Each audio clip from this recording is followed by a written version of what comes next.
Style आप support and resistance पे trade लेते हो और तब भी आपका लॉस होता है और फिर आपके डिजायर्ड डायरेक्शन में मार्केट जाता है, तो ये रील आपके लिए। इस बहुत सारे ट्रेडर्स क्या करते हैं, रेजिस्टेंस पे जैसे ही मार्केट आया तुरंत डाउन साइड का ट्रेड लेते हैं। लेकिन होता क्या है यूजुअली जब भी मार्केट रेजिस्टेंस पे आता है, ठीक है, जब भी मार्केट रेजिस्टेंस पे आता है वो पहले आपका एसएल हिट करता है, यानी कि आपको लॉस देता है और फिर मार्केट वापस नीचे आता है। उसका रीजन हम समझेंगे। सेम जब भी मार्केट सपोर्ट पे होता है और आप एंट्री बनाते हो, वो पहले आपका एसएल हिट करता है और फिर मार्केट डिजायर्ड डायरेक्शन में जाता है। ये मैं आपको दिखाऊंगा भी एग्जांपल से और बताऊंगा भी ऐसा क्यों होता है। तो वैलिड सपोर्ट और वैलिड रेजिस्टेंस जानना बहुत जरूरी है। तो वो हम ग्राफ में समझेंगे कि कैसे हमें पता चलेगा valid support and valid resistance. ठीक है, ये आपके सामने एक चार्ट ओपन हुआ है, ठीक है, इसको आप ध्यान से समझना। यहां पर एक पॉइंट है, ठीक है, ये एक पॉइंट है और ये एक पॉइंट है, ठीक है, और फोर्थ पॉइंट ये है। मार्केट बार बार इस लेवल पे आ रहा है,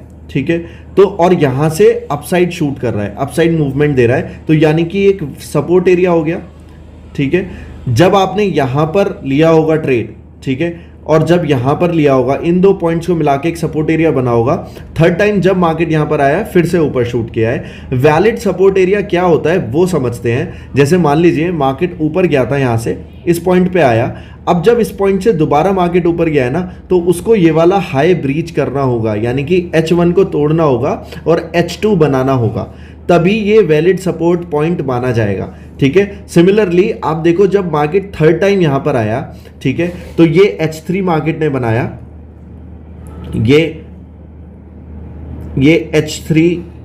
H3 मार्केट ने बनाया, और जब थर्ड टाइम इस पॉइंट पे आया, यहां से दोबारा से H3 डैश बनाया। H3 डैश मतलब मार्केट ने इस लेवल को ब्रेकआउट नहीं किया है, ठीक है। तो क्या हुआ, अब जो ये वाला पॉइंट था ये एक वैलिड सपोर्ट एरिया नहीं है, यानी कि मार्केट अब जब भी नेक्स्ट टाइम इस पॉइंट पे आएगा, हो सकता है 90% चांस हो सकते हैं कि वो एक वैलिड सपोर्ट एरिया की तरह काम ना करे और मार्केट नीचे चला जाए। इसको हम देख भी लेते हैं लाइव एग्जांपल में, और आपके सामने ये रहा। जब मार्केट ने यहां से शूट किया था, H3 का ब्रेकआउट नहीं दिया था, उसके बाद जब मार्केट दोबारा यहां पर आया तो इसने एक वैलिड सपोर्ट एरिया की तरह काम नहीं किया और मार्केट सबका लॉस लेते हुए नीचे चला गया है। और सबका लॉस लेने के बाद मार्केट फिर से अपनी डिजायर्ड डायरेक्शन में चला गया। आप देख सकते हो मार्केट ऊपर जा रहा है। तो इंपॉर्टेंट क्या है हमारे लिए, इंपॉर्टेंट ये है कि जब भी हम कोई सपोर्ट एरिया मार्क कर रहे हैं तो हमें ये देखना है उससे पहले जो हाईएस्ट पॉइंट है,